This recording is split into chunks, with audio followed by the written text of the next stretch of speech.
Hey guys, have you ever heard of an eclipse? How about a total eclipse of the moon? Some people call it a blood moon, and it happens every once in a while. But back then they thought, eclipse of the moon or eclipse of the sun was a very, very eerie thing, especially in the 1400s. One time I was sleeping out on my deck and I saw the moon turn red, and it seemed a little unusual to me too. And that's what people thought. They thought maybe it's a bad omen or something. Well, that's what happened. We're going to be talking about Lesson 84, the Fall of Constantinople. We've been discussing Constantinople a lot in history because it was a stronghold there of Christianity. Well, the people in Constantinople, they believed that the city would never fall, and even when the moon turned dark. They said they had a saying said, "The city will fall when the moon turns dark." Well, they didn't ever believe that the moon was going to turn dark, even though some of them knew about eclipses, they never thought they would ever have one of those again. So that was the saying. Well, things started in the 1400s. Things started getting a little crazy. You see, there was a rise of what they call the Turks. The Turks were from the Caspian Sea. You can look that on your map there. And they moved west gradually because the Mongols, remember the Mongols, they invaded them between 1200 and 1300. The Turks were just a small tribe, but they ended up growing and becoming quite big. They came from the Kayai tribe, and they chose the religion of Islam. And so they were called Muslims. Well, later they had this leader, and his name was Osman, and he ruled between 1299 and 1329. And he was what they called a caliphate, which was a sultan, and that was their leader. They called their leaders a caliphate. And his name, because it was Osman, they called him Ottoman. And so they called these Turks the Ottoman Turks.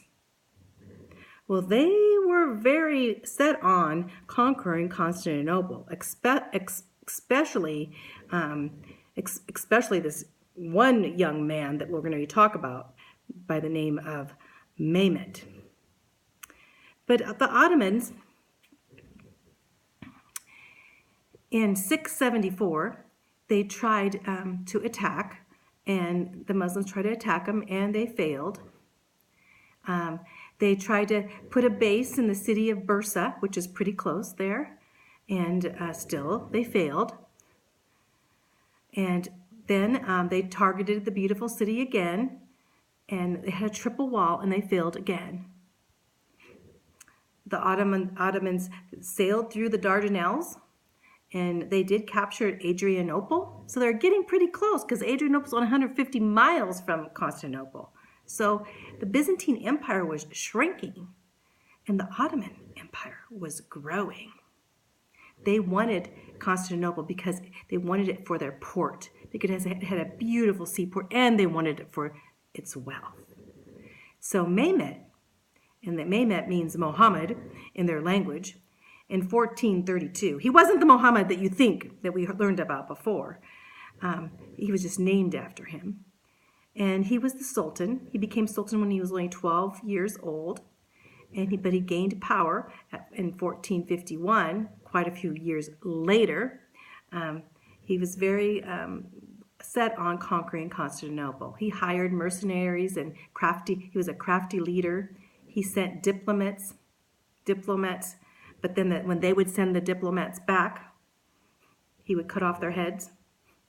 Wasn't a very good guy. In 1404, Constantine XI was ruling, and he appealed to Europe for help.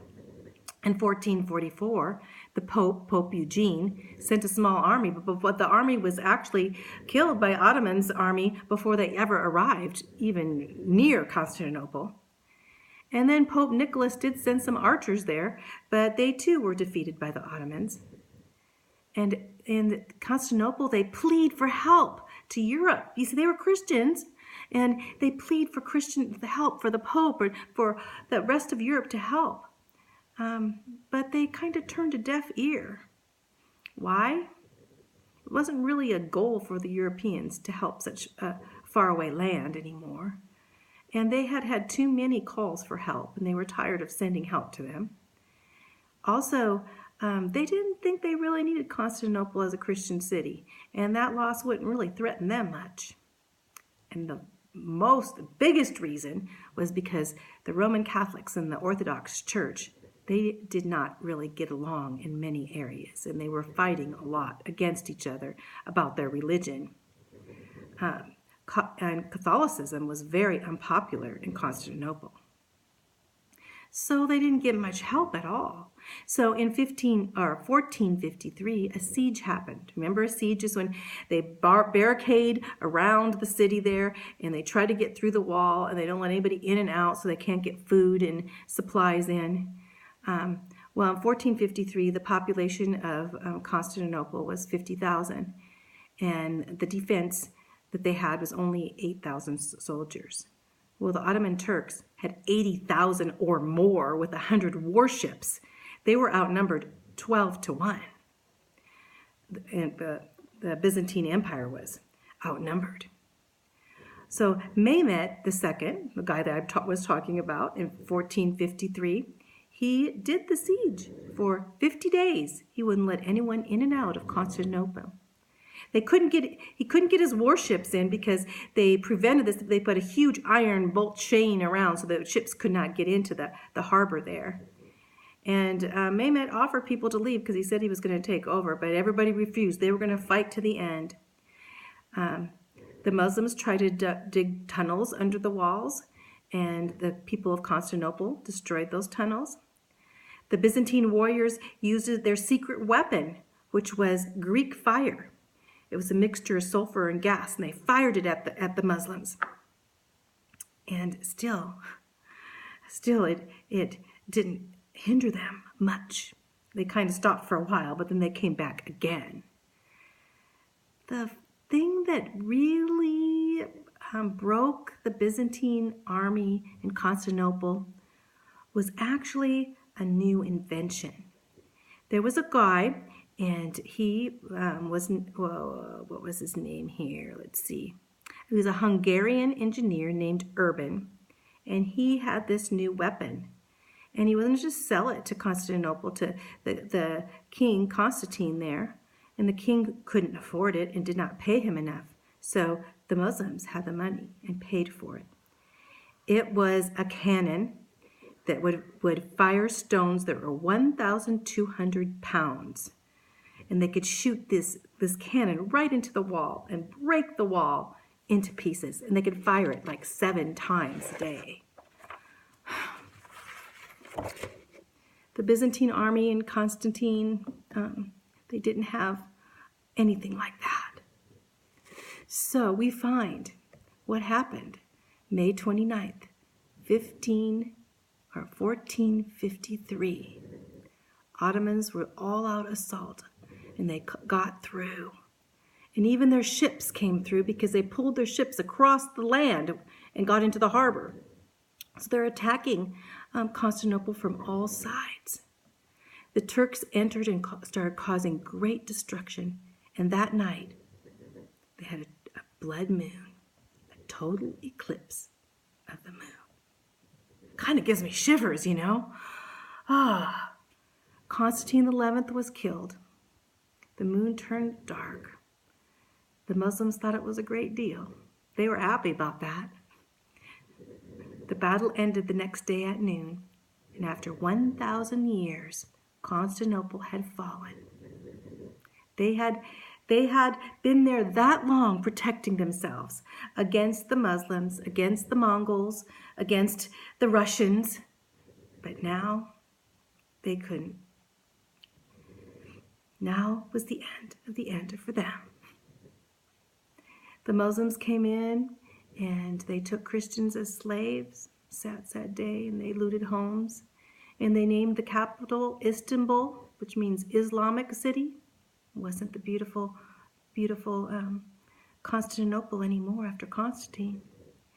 They went into the beautiful Hagia Sophia, the beautiful big Christian city, Christian temple, and they set right in the middle there.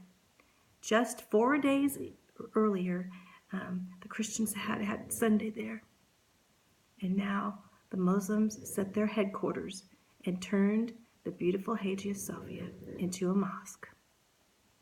All other church buildings were demolished. The Sultan ruled. Muhammad Sultan ruled. He robbed the wealthy, and the Christians called it a day of 10,000 horrible deeds. He did allow some of the Orthodox leaders to come back, but he just used them as puppet leaders. The Pope did call for a crusade, but nothing happened. The thing is, right before this, the scholars and many of the Christian people and the Christian priests and stuff had left. They snuck out early, and they took all of the Bibles, the old Bibles and the old manuscripts and the art and science and things of the church with them. They snuck them out, brought them into Italy, which we're going to be talking about later. So now Istanbul was the place, the headquarters of the Muslim Ottoman Turks. It was the end. Some people call this the end of the Middle Ages. I don't know. But after all these years, but isn't the end for God? Because our city's in heaven, right? In the Bible, in Lamentations 1:1, it says, how lonely sits the city that was full of people. Once great among the nations, she who was a princess among the provinces has become a forced laborer. And that happened. But God is still in control. The church may have to go underground,